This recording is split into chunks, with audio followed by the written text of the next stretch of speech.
can I commend the 126 MPs in the other place who voted on their principles and conscience despite heavy whipping in yesterday's rebellion.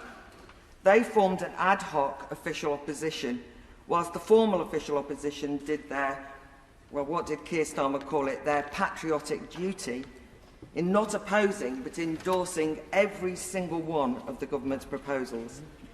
Despite having previously opposed vaccine passports, now renamed by the ministers as though somehow that's a convincing job, and despite all the talk of preventing the NHS toppling over and lauding NHS workers as heroes, they voted for discriminatory employment practices and the brute force of job losses to coerce NHS staff to comply to a medical intervention or get sacked. And for the Conservative Party, every wing of the party formed a significant minority of MPs who, despite personal appeal from the Prime Minister, defied the whip. And that means something important that this House might note.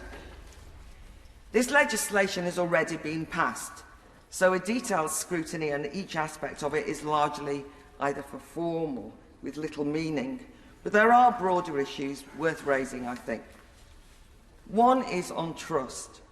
I'm concerned that the government's response to Omicron is eating away at trust in political institutions, and the use of objective statistics and data has been misused recently, with examples of regular contradictions and different figures coming from ministers and quick contradictions afterwards.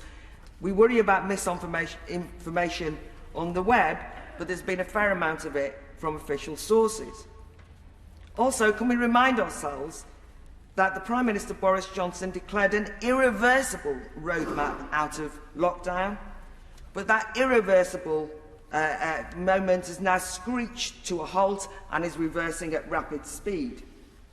And then we get shrill warnings that the UK is facing a tidal wave of Omicron. Is that a bit like a minute to midnight? I'm worried that there is overhype and too much hyperbole. This is all in the context, the real context, that 95% of the population have antibodies. There's been a phenomenally successful vaccine take-up. And in the real-world international evidence, not speculative modelling, we are thankfully shown that whilst this variant is highly transmissible, it is not as yet seen as a widespread lethal threat by medics, by scientists. But to note that hyping up the potential threat can do real damage in other ways, because if everything's an emergency, then nothing's an emergency, and there is always the danger of crying wolf.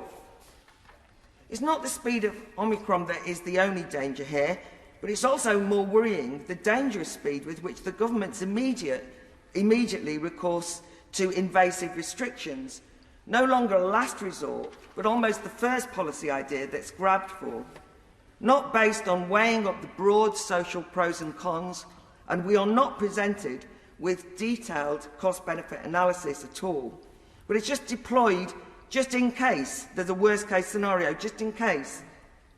And always there's a hint of worse to come. It's not just vaccine passports now, but there'll be 3-dose vaccine passports for the new year. And then the Prime Minister offered a rare opportunity for a national debate. I was quite excited. A national debate is sorely needed. But on the whole question of the balance of risks that society and the priorities that society wants to take. But no, the Prime Minister's offer of a national debate was that we needed one to discuss mandatory vaccination of all things. A reminder to the government, maybe, that has made national sovereignty a byword and sovereignty something people understand. That this direction of travel is in danger of trashing the Enlightenment ideals such as individual sovereignty and bodily autonomy. A reminder of John Locke's letter concerning toleration that says no man can be forced to be healthful. Vaccine passes are no bother in terms of the matter of inconvenience. I mean, I've got one in my bag. Should I be going to a nightclub? Unlikely. I mean, what does it mean, right? Most people will say, I don't know what the fuss is about. But there's far greater implications here. because everyone's freedom is limited if the state determines that full freedom is contingent on accepting a medical treatment or providing medical information, contingent on a submission to public health priorities above all else, if we need a licence to go about our lives freely. Now, I know that the Noble Lord Scriven has asked us to put our political philosophy to one side, as though people here are raising matters on principle as just some kind of debating point, like we're at some sixth form debating chamber. I understand that's the caricatured view. But if society is to be completely reorganised around public health and dangerous illiberal precedents are set, at the very least, I think we should be encouraged to debate. And I would have thought Liberals and Democrats, as in Liberal Democrats, might be quite keen on that kind of a debate. Can I quote one new document that's come forward from the government in the last few days? This is a modern Bill of Rights. In the foreword to that modern Bill of Rights, we're told, the United Kingdom has a long, proud and diverse history of freedom, and this stretches from the Magna Carta in 1215, and then it details all of the proud freedom movements. And it says, our proposals form the basis of this consultation reflect the government's enduring commitment to liberty under the rule of law. Well, what's the point of having documents declaring commitment to liberty under the rule of law if liberty can be so easily dispensed with in the name of public health? State power does work. Of course it does. You can threaten and scare behaviour change. But is that what we want in our society? I would note that many of my extended family have disagreed with my more liberal views on this question throughout this pandemic and have been enthusiastic adherents of lockdown.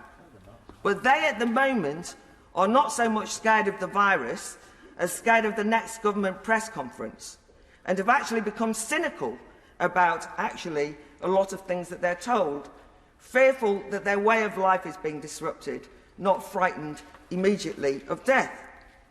In a recent pamphlet, Toxic Sociality, Reflections on a Pandemic, Josie Appleton makes the point, every pandemic has a social dynamic as well as an epidemiological course that structures the way the disease is seen and responded to. In many ways, my extended family have noticed that there's more to life than epidemiology because they've had a period of being able to meet publicly and socially and to discuss what kind of priorities they want. And I think it's important that we don't dismiss that social side, because one important, clear and present danger, it seems to me, is that social cohesion is now threatened by the kind of messaging that we're getting around the virus. Human interaction is presented as a contagion, and all the unregulated examples of free conviviality and spontaneous social gatherings, such as going to a nightclub without showing a pass, are presented as toxic. Free association is being replaced by state-authorised association. And we're encouraged to view the unvaccinated, as my final point, as the other, as lesser, excluded from aspects of society and employment, discriminated against, not there to be encouraged or persuaded into the vaccine, but threatened. This is not making a positive case for the wonders of the vaccine and promises to backfire.